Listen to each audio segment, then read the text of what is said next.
Hi everybody, it's Steph from Stellium Astrology here, coming back with another episode of the Stellium Astrology podcast. This is episode 36, and today I thought I would record a slightly different episode.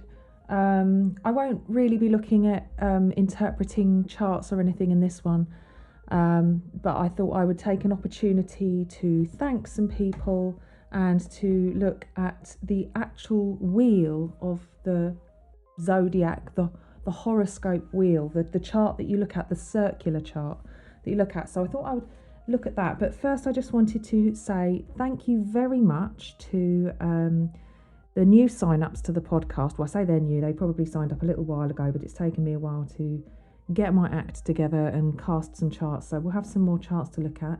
Jessica Svasta, Catherine Claremont, Jeff H. Big shout out to the boys, because I know there's boys listening, but there's not that many that have submitted their charts. Ludmilla Pereira, Erica McLean, Courtney Meyerhofer, I think. Sorry, saying that wrong. And Elise De Petris. So I just want to say thank you for signing up. I will be looking at your charts in the coming weeks. And I've had people contacting me on Instagram and emailing me and getting in touch. And I do hang around sometimes on some astrology groups on Facebook. I also have a community on Facebook called the Stellium Astrology Community. I just like to mingle. I'm just a mingler. I like to mingle with people. So I just wanted to say hi to you guys and thank you for the lovely feedback and reviews that I'm getting. Somebody in particular who I just want to say massive thank you to is Cara, who is such an active listener of this podcast. And Cara, you're booked in with me in a couple of weeks now, aren't you, to come and have your reading? So I'm really looking forward to that. I just wanted to say that I have got a Patreon page, and at the moment not that many patrons, but you know, it's a small intimate group. We've just had Maria Rogers, I just want to say hi, and I hope you're doing all right.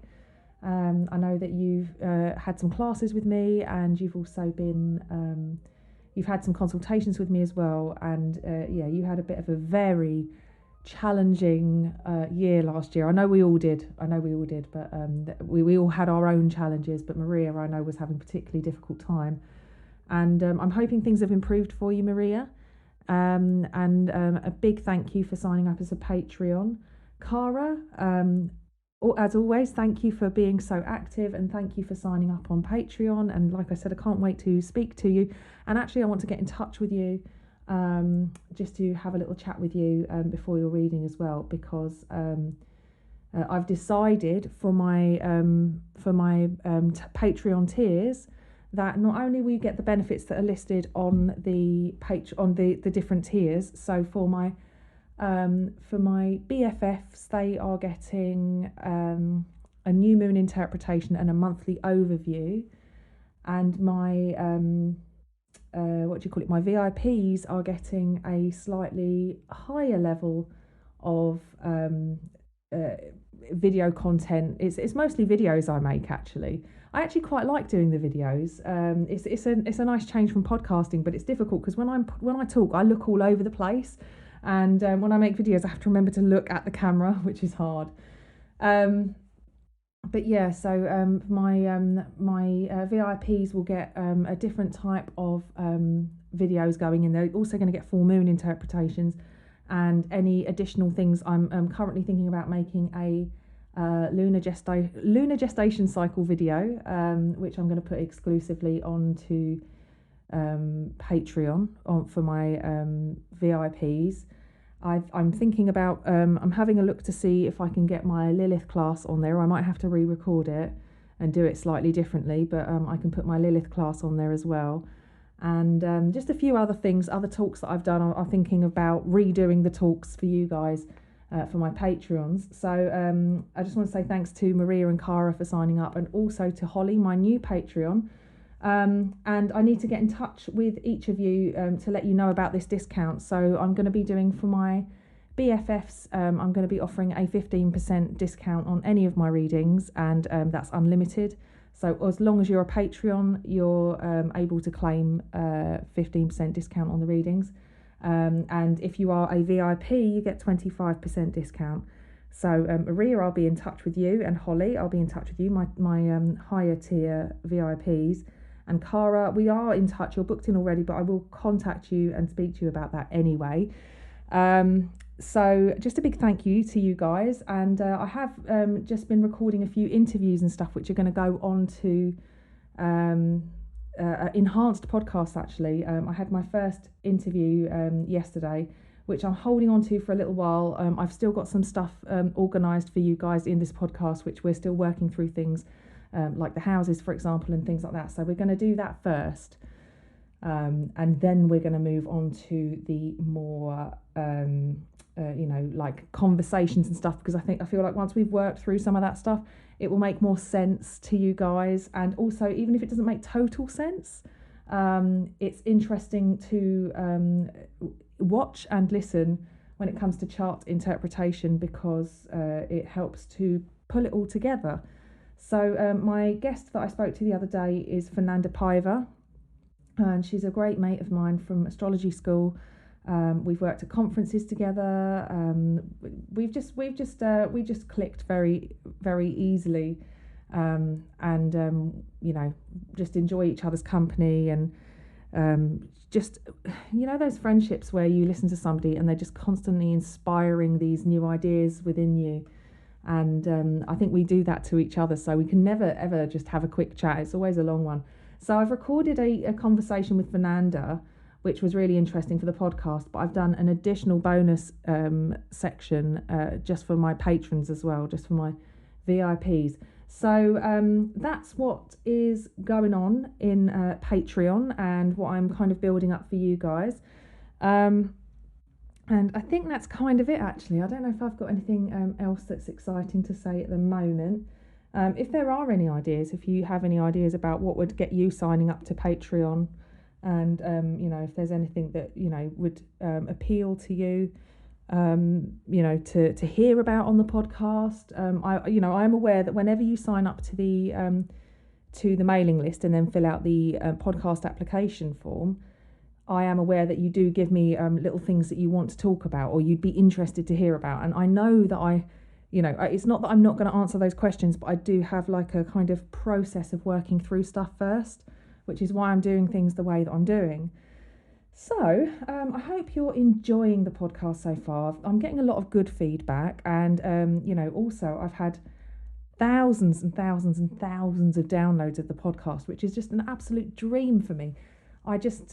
It's so wonderful to be putting something out there and people are getting back in touch and giving me good feedback, and the download figures every week are just exceeding the previous week. And I've just got an upward trend with how many people are downloading episodes, and I just honestly thoroughly enjoy recording these for you, putting them out, and getting the good feedback. So that's kind of it, a little bit of waffle. And just recently we've just had a new moon in Pisces as well, so I hope you've all enjoyed that new moon.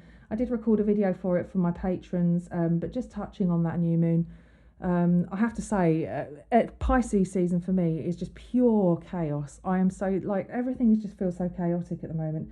I'm surrounded by mess. I really keep promising myself that I'm going to tidy up and I'm going to do all these jobs that I have to do. I did actually have my Virgo moment yesterday, and I deep cleaned the flat, and I bleached the bathroom and bleached the kitchen, and really had a good deep clean, which it really needed. And I feel so much better for having a good old clean. I actually have Virgo rules my fourth house cusp. I use the equal house system. Some people ask me about this. I use the equal house system, which divides the chart up quite nicely and tidily.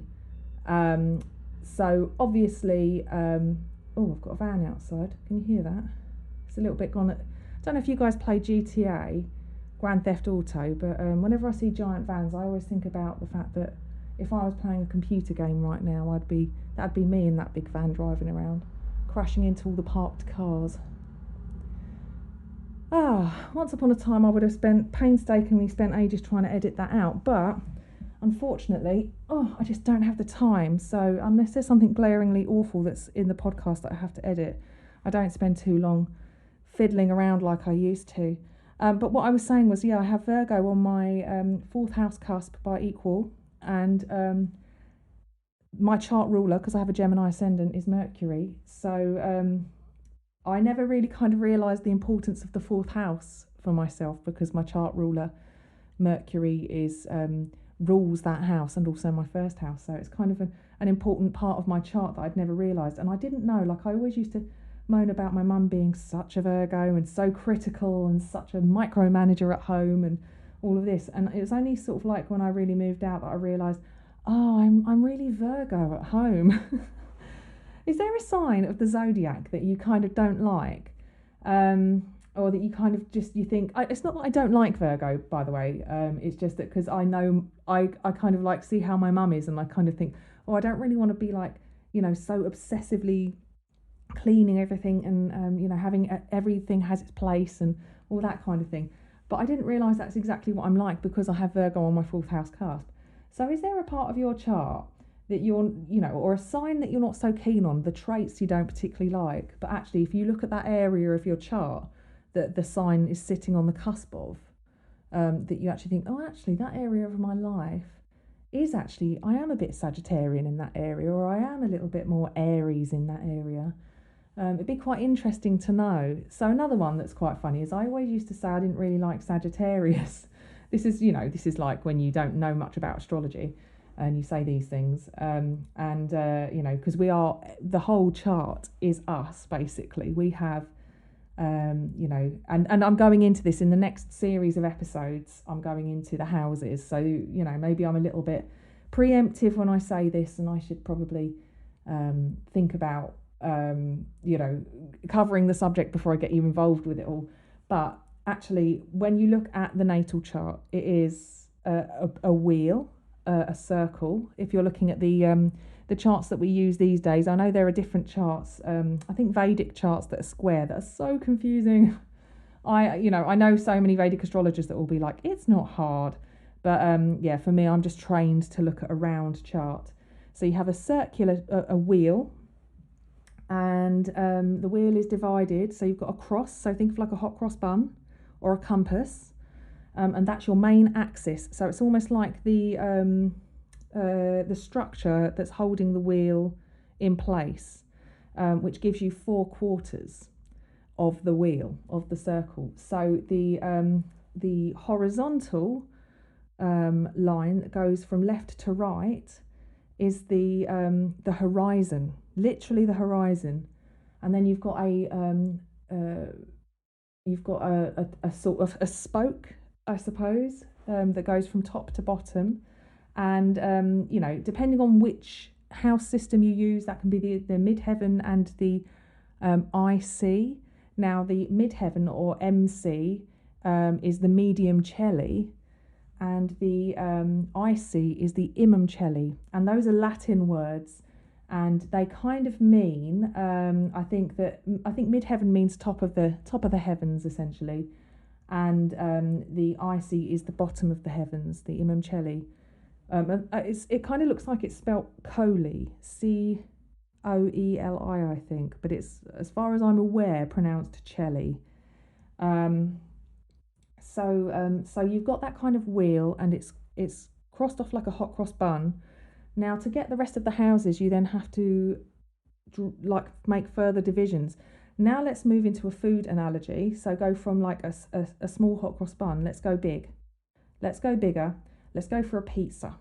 So when you've got a bunch of friends over and you order a massive pizza, which just sounds like a thing of the past, doesn't it? It's like, with friends over? God, no, we don't do that now. We do isolation, we do lockdown, we do social distancing. There are germs. We don't share food.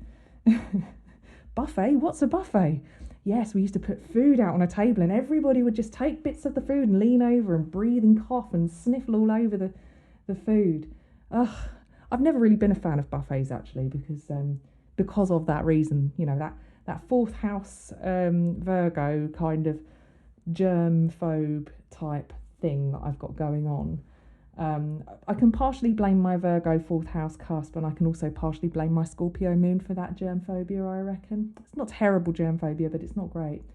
But I did go to a funeral once where there was a buffet and I had a dodgy prawn sandwich, and I'm not joking, I had the worst sickness bug for like a week. It was awful. The only good thing that came out of it was I actually sat down and started watching Game of Thrones properly, and I burnt through about 4 seasons in 1 week. So, take the silver lining where you can find one. But anyway, so you've got your friends round for pizza. Let's pretend there's no such thing as coronavirus.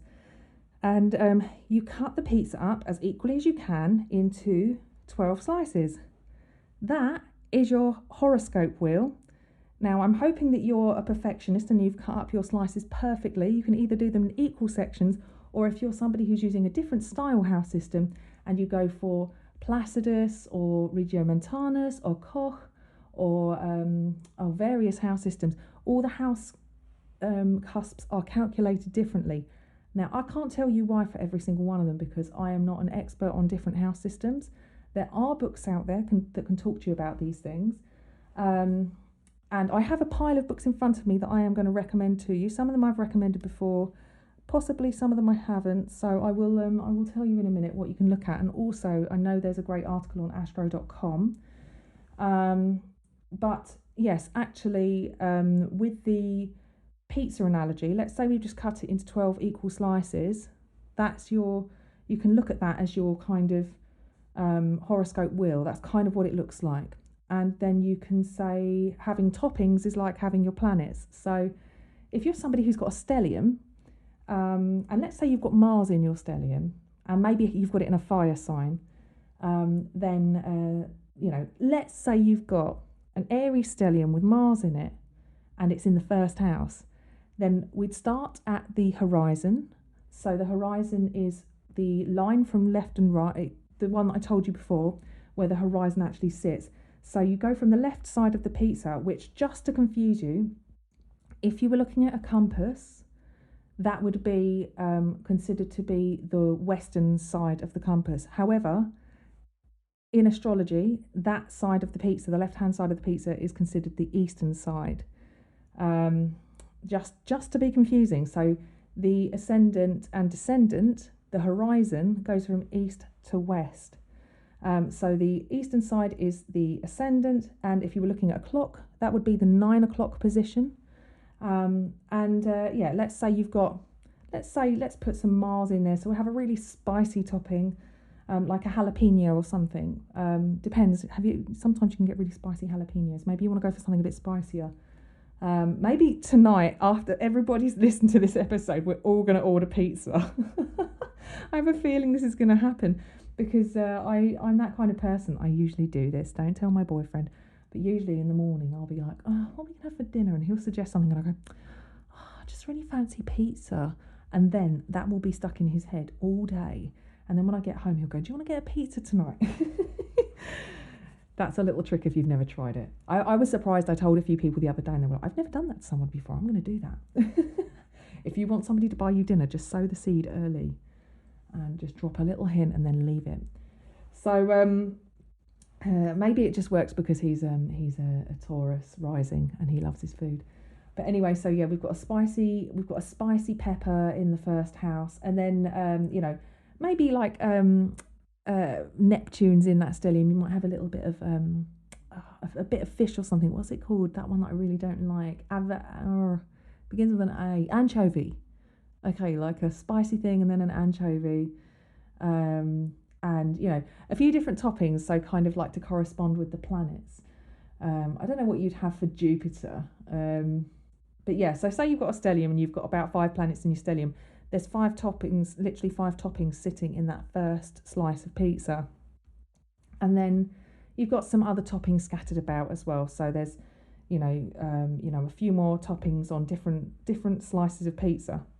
Now, just so you know, if you've got slices of pizza that don't have toppings on, that doesn't mean it's not going to be tasty, and it doesn't mean it's not going to give you something to eat and to fill you up. If you're the type of person who's patient and likes to savor something, or perhaps you come from a family where if you don't get in there first and get the most toppings on your pizza, somebody else will swoop in and get that one for you. I don't know how you operate or how it works in your household, but if you've got the whole pizza to yourself, it's possible you're more likely to go for the ones with the toppings first. So let's say you took a bite out of the first slice of pizza, the one with all the toppings, essentially the one that's the ascendant and the first house. Now that is going to have a lot more flavour. It's going to have a lot more going on. In fact, it could be too spicy, too salty, and just a bit of a flavour confusion. So that's what happens when you've got lots of planets in one house. And actually, you are more aware of all the planets in that one clustered up area because there's just so much going on. It kind of weighs everything, it makes everything heavier and just within your reach a little bit more. It's like a low-hanging branch on a tree with lots of fruit growing on it. You're more aware of that one because it's just hanging low and there's just so much stuff on it. The higher hanging branches, they're kind of a little bit out of your consciousness. It doesn't mean that they're not there and that they don't have fruit on them. It's just that they're not as heavy as the other ones, so they're not quite within your reach. And then let's say you've had your flavour overload with your first slice of pizza. The other slices of pizza that have toppings on, they're going to be areas you're more aware of as well. They're going to be more in your consciousness because they've got something going on in them that brings your focus to those areas. Now, kind of exceptions to the rule might be like Neptune, where it's possible that it's just a bit nebulous, not so much clarity, it's just not. It's an area where it's not so.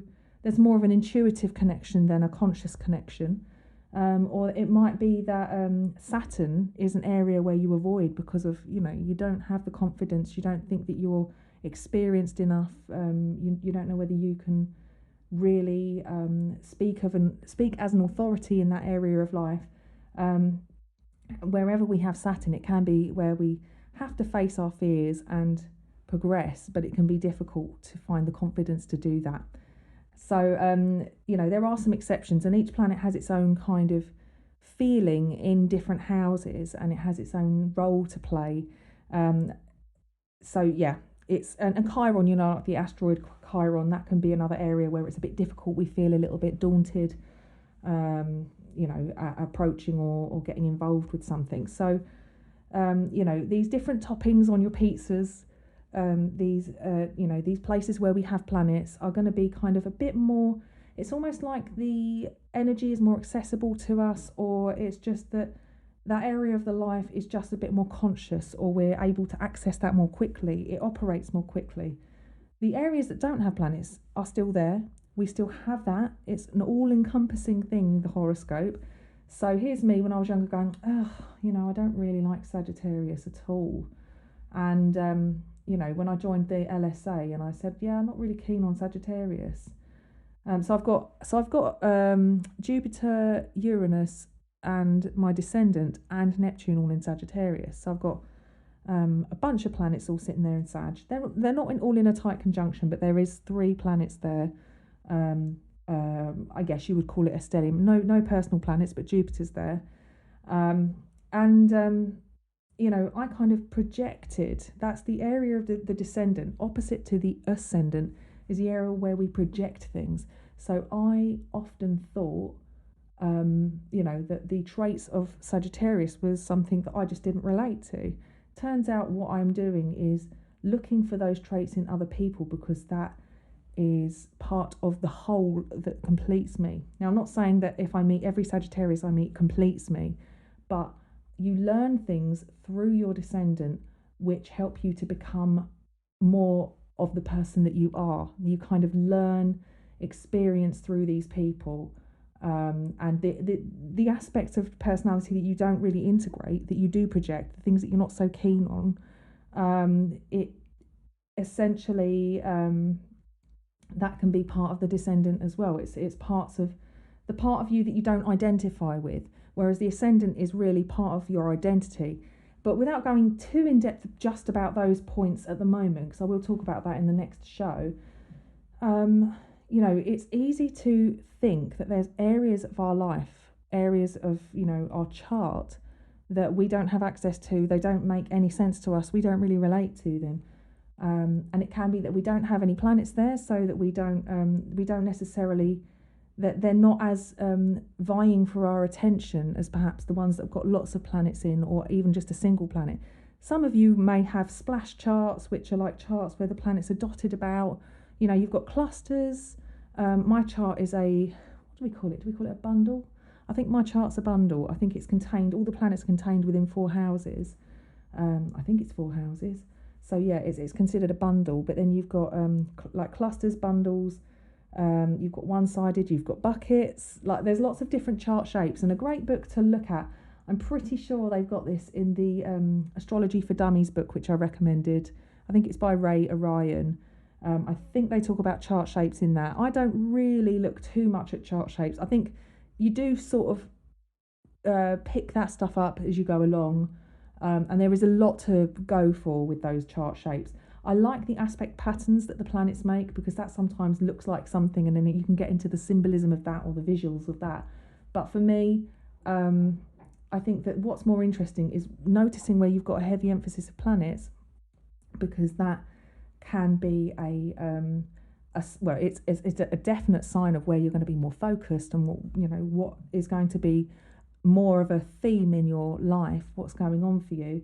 But that's not to say that you should ignore the empty houses, because basically when you've eaten that entire pizza and it's inside of you, you've eaten the whole thing. You're going to get calories from all of those slices of pizza. That whole thing's going to make you put on weight. It's not that just because there wasn't toppings on the some of the slices that you weren't going to gain calories, weren't going to gain weight from that. That it's not invisible calories. In fact, probably just as many. Like, there's not really going to be a huge amount of difference if you have a few toppings on one slice of pizza, and then one other slice doesn't have as many toppings. That's not really going to be a thing. You're still going to gain loads of weight from eating a giant pizza all to yourself. So yeah, if you can kind of think of the chart like that, if you've got empty houses, it doesn't mean that there's whole areas of the chart that aren't relevant. It's all relevant. It all means something. And if anything, a really good way of understanding that and what they mean is by looking at when the sun or moon transits those houses in your chart, and those signs, and understanding what's going on, making connections about what's going on. So it might be worth, as you know, I always recommend people keeping diaries or journals or things like that, and just making notes on, a few notes each day, just about things that have happened that, you might not have. It's not just about the sign, it's about the house. You can start to make sense of your chart just by, especially with the sun, because the sun really illuminates that area of your life. So if you have a really tough time understanding what's going on in your 12th house, which is a particularly difficult place to understand, it's almost like if the ascendant is your kind of front door, and you open the front door and look outside, there's a blind spot that you can't see. There's just a blind spot that you can't see. It can be just behind the door that you've opened, and you just can't see what's behind it. You could have people behind that door. You could have a spider, a great big spider. There could be a parcel that's got, something, a nice delivery for you by that front door that you just can't see. There's like a load of things that you could have there that just aren't in your line of vision. It doesn't mean that they're not there. It just means that you're not able to see it. So the 12th house can be particularly difficult. However, if you've got a porch light, so let's say that the sun transiting the 12th house is a little bit like a porch light, and when you open that door, you just happen to catch in the corner of your eye, there is a silhouette of something there. You can be more aware of what's going on and actually take the time to explore it. So the 12th house is a particularly difficult, nebulous kind of area that's really hard. It's quite woolly, very difficult to grasp. It's kind of the subconscious, but like I said, I will go through each of these houses in a bit more detail to talk about it. But yes, so there are different things you can do with the wheel as well, with the wheel of the horoscope. So Horoscope literally means it's like the hour, and the scope is to look or view. So like the hour view, it kind of means. And really, you know, the natal chart wheel is actually the horoscope. That's exactly what that is. So when you say someone's, you know, when you say, I'm going to read my horoscopes in the paper, it's not quite right to call that a horoscope, really. However, you know, it is based on a chart. You know, it is based on the kind of the horoscope. So I guess it's not totally wrong.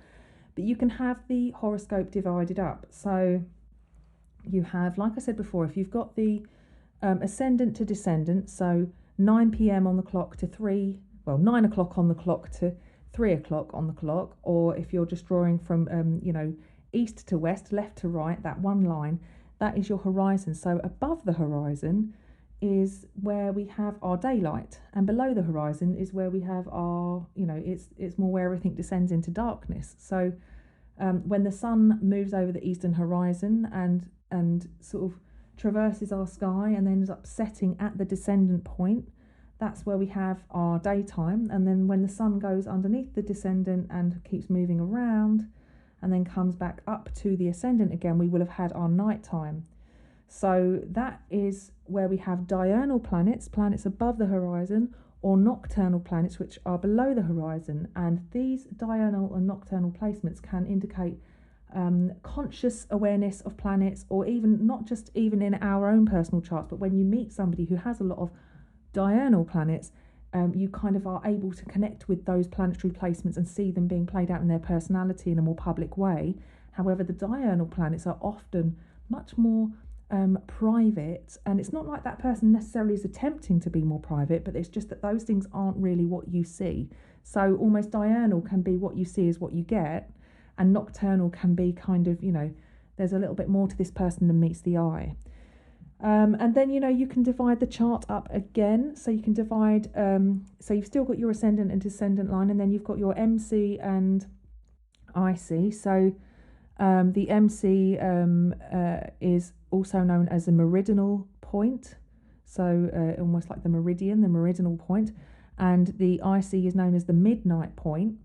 And this is where, again, if you've got a planet on the IC, say you've got the sun on the IC, you can look at that person and think, okay, that's the midnight point. They must have been born, you know, around midnight, you know, the middle of the night, really. You can kind of guess someone's birth time just from the placement of like where their sun is in the chart, just looking at the wheel. And, you know, if it's at the MC, it's actually, you know, kind of around the midday point more. And obviously this is affected hugely by the length of the days in the, you know, so if you're living close to the equator, then, you know, you don't have much of a change in your days, the length of your days. So I remember my ex-boyfriend was telling me when he lived in LA, firstly, he really missed seasons. Like he really missed having, you know, like everything, it was just summer all year round practically. And, you know, obviously there will be changes to an extent because the sun does move closer and further away. So, well, no, we move closer and further away from the sun as we move around, as we orbit. But, you know, there's no tilt. That, you know, the further north and south you go, the more you get a tilt. And the more you really feel a change in the daylight hours. So in the northern hemisphere, where I'm based, you know, it's the further north you go, the longer the days get in the summertime and the shorter they get in the winter time. And, you know, winter time for us, the shortest day for us is the 21st of December. And that's where the Earth has tipped 23.5 degrees away from the sun, which means that the kind of the North Pole is not exactly north. It's tipped slightly, and we get a lot more shadow cast on the northern hemisphere. And at the point that you know, we reach the winter solstice, the 21st of December, that's where we kind of station and then start to wobble back, and then we get to the summer solstice on the 21st of June, and that's where we have tipped so far in the other direction that we get so much sunlight, because the Earth is just wobbling away. And it does the opposite on the southern hemisphere. So we have the Tropic of Capricorn, I believe, in the northern hemisphere, and that's where we reach the furthest point on the solstice, which happens to be when the sun enters Capricorn season. And then in the southern hemisphere, you've got the Tropic of Cancer, which indicates a tipping point for them.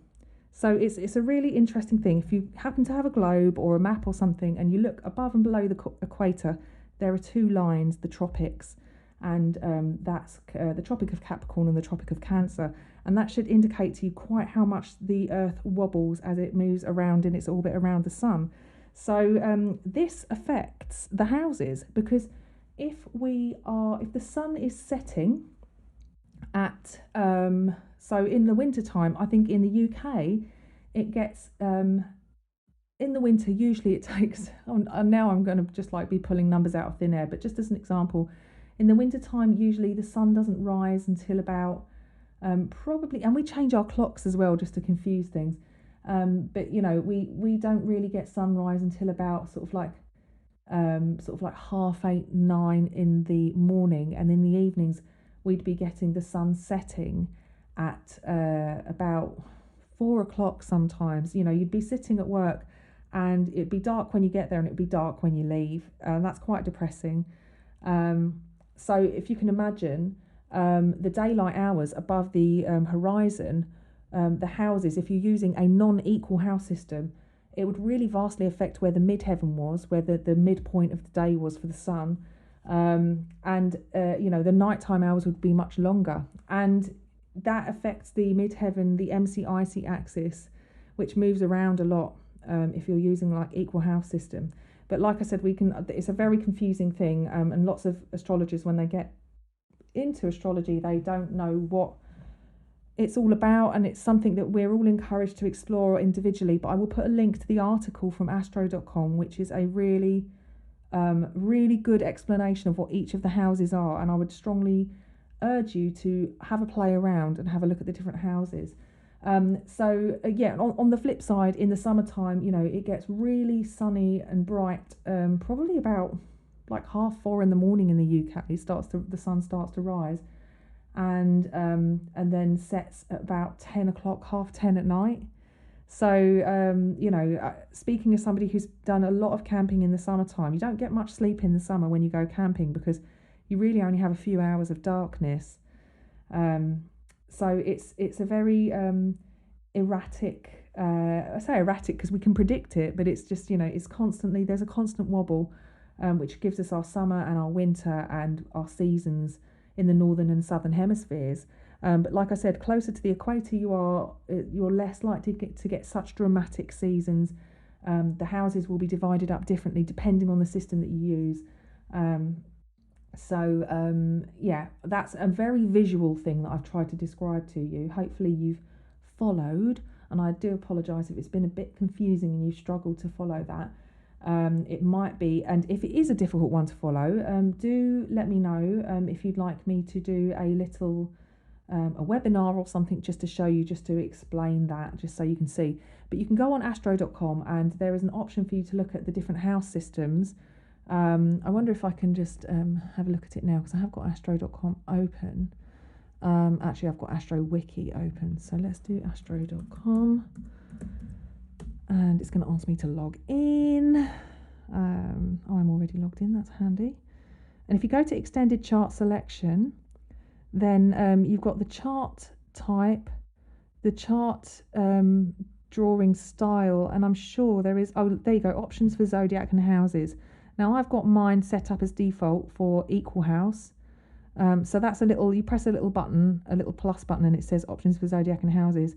And then you can just select, and you've got default, Placidus, Koch, spelled Koch, Campanus, Regiomontanus, equal, whole signs, which is really popular, and a whole bunch more. So there's loads of different house systems to play with. And like I said, I will link the article for you, so you can have a little look at what the different house systems are. And just, you know, just to let you know, I used originally, I've always been raised on equal. It's just what I was raised on. But by Placidus, I had an 8th house sun instead of a 7th house sun, which made a lot of sense to me to have an 8th house sun. So the Placidus system in that way spoke to me. However, there are other confusing elements. There's a lot of different elements to different house systems, and I would like to explore them all more in more detail. However, when I found my actual birth time from my medical records, which put my birth time at 13:48 instead of 14:10, like my mum had remembered, it moved my ascendant from 23 Gemini to 17 Gemini, and it moved my sun automatically into the 8th house. So I did have an 8th house sun, and then by Placidus, I still have an 8th house sun. So that was just a little quirky, weird thing that happened. But, when you do use different house systems, you can get your planets falling in different houses. And I do have there is a drastic difference between my chart in Placidus and equal. There's a lot of planets that move around. So it's really interesting to look at. But yeah, so you can calculate that on astro.com. And like I said, there is an article that I'll share with you. But you can divide the horoscope wheel up. So you've got the ascendant and descendant, you've got the diurnal and the nocturnal houses, the day and the night. And then if you do from the MC to the IC, and you've got that kind of hot cross bun look, then you've got the houses move into quadrants, and then you've got this different stage of looking at the chart. There's a different way of looking at the chart where each of the quadrants represent different stages of development as well. So you start off with the first quadrant, which is kind of like the early stages of life kind of quadrant, and then you move on to the more social aspects of life, where you kind of learn about who you are as an individual and going out into the world and socializing. And then you've got the next quadrant, which is moving above the descendant to the MC point, and that is a more I think it's quite a relational quadrant, and where you are working with somebody to bring your own personal legacy into the world. So it can be like families and marriages and that kind of thing. And then you move on to the final quadrant, where it's like the most experienced area of life, where you are leaving a legacy that benefits everybody, not just your personal needs, and a kind of a graduation in senses, ready to dissolve back into the ether and then be reborn into this new cycle again, if that's your bag, if you believe that sort of thing. So you've got these different ways of dividing, and there's another way to divide, which I think is to divide it by 3, and that is, again, you've got the first bunch of so from Aries to Cancer, which are the personal signs, and then you've got from Leo up to Scorpio, I think, or is it up to Sagittarius?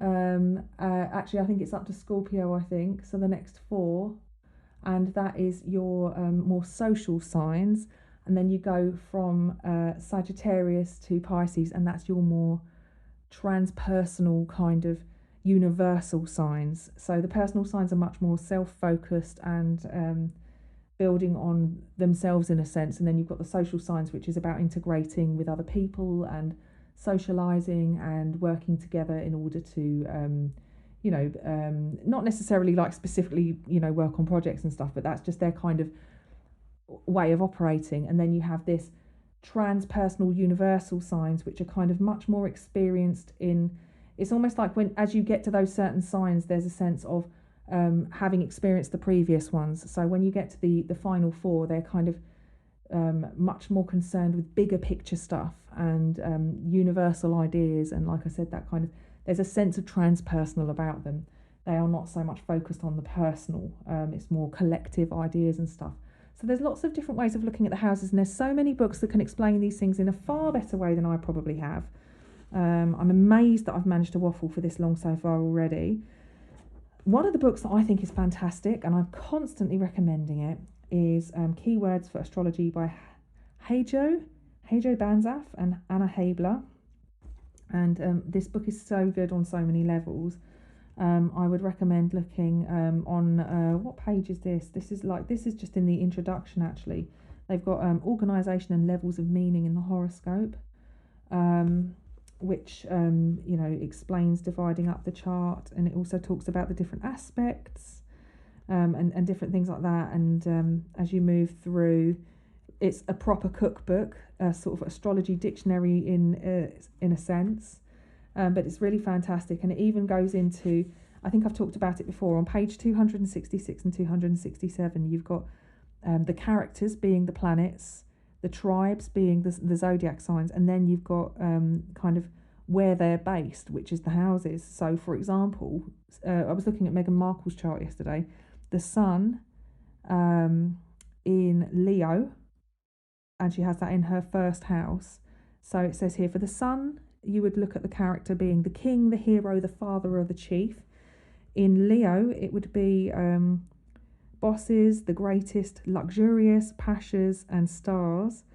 And in the first house, it's the drawbridge, it's the outer world, it's the entrance hall, it's the display window. So it's an interesting, just an interesting little fun tool to use. You can do that with all the other ones. And there's, there's just, this book is just fantastic. I just love it. Highly recommend this book. I, really think everybody should own it. Contemporary Astrologers Handbook is another fantastic book. I know I constantly recommend this book, but this book is another cookbook, different to the keywords in astrology. It has the planets in it, it has the zodiac signs, and it actually has the houses, which it's by Sue Tompkins, and she's got another book I think called Planets in Aspect as well. But this contains the planets in aspect, a sort of condensed version of her aspects book, and it also explains the houses. Oh, here you go. So Sue Tompkins says you've got the upper hemisphere, houses 7 to 12, and the houses 1 to 6 are the lower hemisphere. So it's the circle cut in half from left and right. And she says here for the upper hemisphere, day, light, future, outer world, and yang. And the lower hemisphere is night, dark, past, inner world, and yin.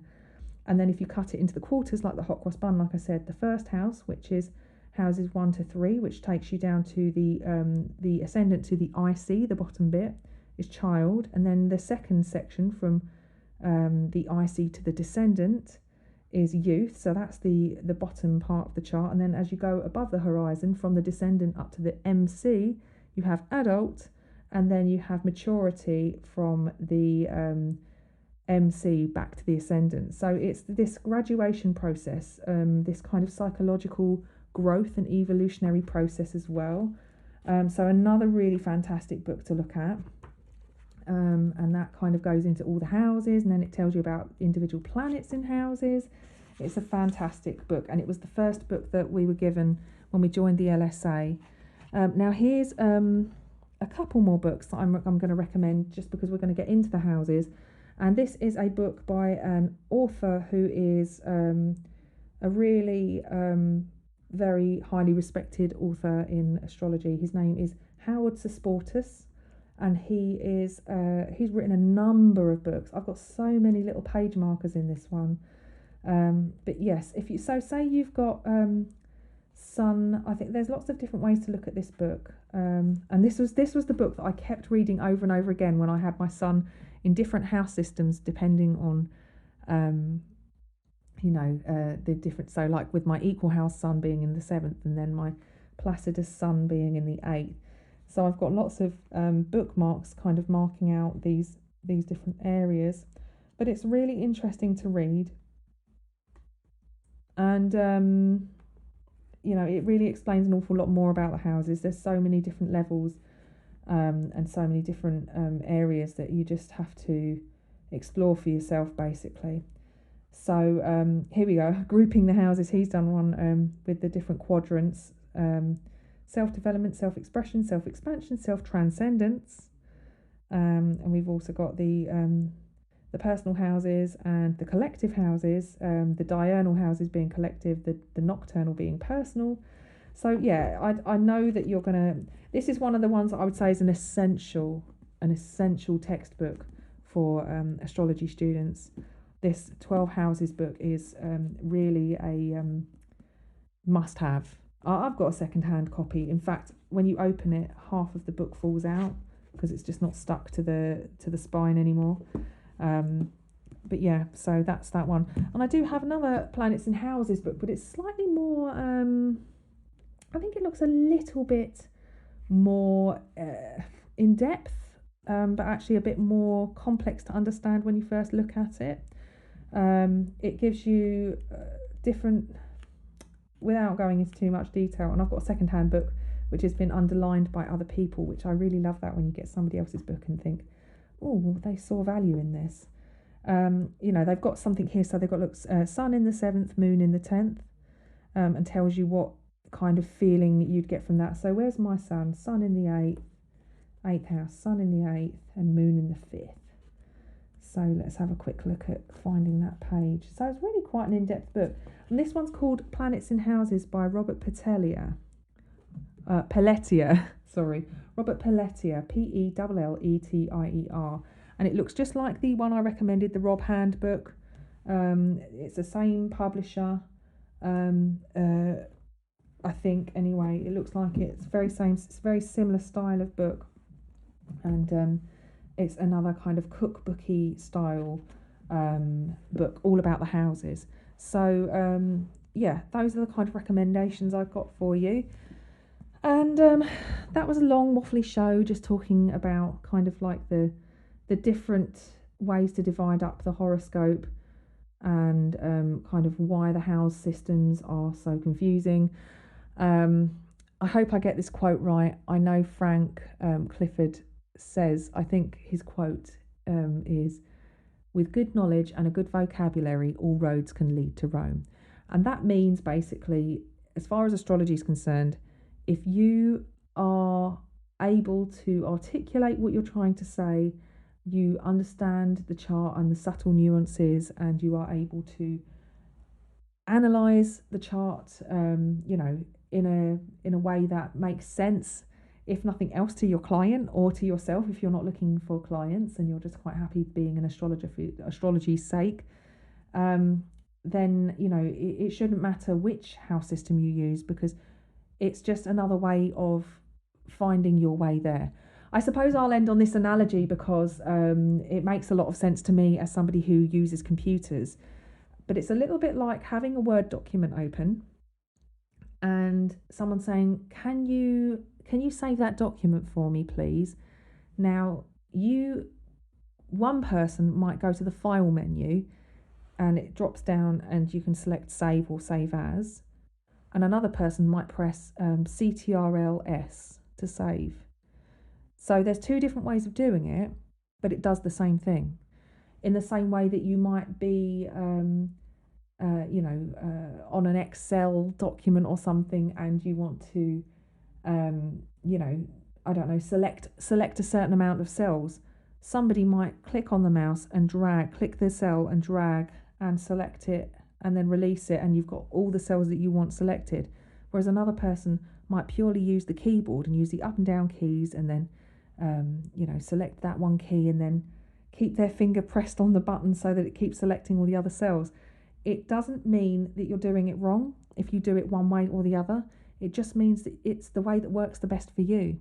So if you think about how you use a computer, if you think about whether you're somebody who's a file menu user, if you prefer to use the mouse rather than the keys, for me, I'm a key using person and a command shortcut person. I'm just all about using my hands on the keys. And it's because for me, it's quicker. That's how I work most quickly. Whereas some people like to use the mouse and click around a bit. There's nothing wrong with that. And it's like the house systems. You could use an equal house system. You get a different level of context with the equal house system. The 10th house cusp is different to the midheaven. You've got a floating MCIC axis in the equal house system. And somebody who's written about the midheaven, actually, and another book to recommend is Frank Clifford. He's written a book called The Midheaven, and it's all about it. So I'd recommend that book. I have got it, and it's really interesting. But with the Placidus system, the midheaven and the 10th house cusp are the same thing. So with the equal house system, you get a bit more context because you have the 10th house cusp, which talks about career, but you've also got the midheaven, which is the parental axis as well as a career point. So you do get an added, my midheaven falls in the 8th house. Some people might have a midheaven falling in the 11th house. You have it moves around, but you still have all the houses divided up. I've just always worked that way. I just find it interesting to see where the midheaven has the additional career context. And often people are interested in talking about their career when they come for a reading, so it helps to add more detail and understanding there. So yeah, I hope that the analogy has made sense to you. There's no right or wrong way when the house systems are concerned. When you find the way that works for you, you're going to get a lot out of it. But it does require a bit of practice and a bit of exploration, or it might not for you. You might just think, I like equal because it's even. Or you might think, I like Placidus because you get intercepted houses and intercepted signs, which means there's an added emphasis in certain areas, and there's a sort of like a subconscious lack in other areas. There's so many different ways. And as you know, guys, I'm one of those people that likes to dip and play around with all sorts of things. So I do use different house systems for different things. And there's nothing wrong with that either. Somebody told me once, you're going to have to make your mind up and commit to it. And I thought, no, I don't. Why do I have to make my mind up and commit to it? I can just do whatever I want because this is how I work. So, sometimes I like to look at the Placidus system just to understand where the intercepted houses are. I like to stick with equal most of the time. If I'm doing a consultation chart or a horary chart or an electional chart, then I'll use Regio Montanus. And like I said, I still haven't yet explored the Cock house system as much as I'd like to, but that's another fascinating one to look at. There's almost like a time clock with that one, but perhaps I'll get my friend on to talk about that house system and explain it to you guys, because she uses it a lot and she's very good. In fact, that's Fernanda, the girl that I was talking about at the beginning of the episode, who is going to be coming on and talking about a few other things. I'm just getting that sorted out. I may provide early access to my Patreons for that entire interview. So anyway, guys, that's it. Thanks a lot for tuning in. I know I didn't do any chart interpretation and I've just waffled on for ages. I hope it's not been boring. I hope it's been useful. And next time we're going to be talking about the ascendant and the first house in whichever house system you use. It doesn't matter. That's just what we're doing. All right, take care, guys, and I'll speak to you next time. Bye.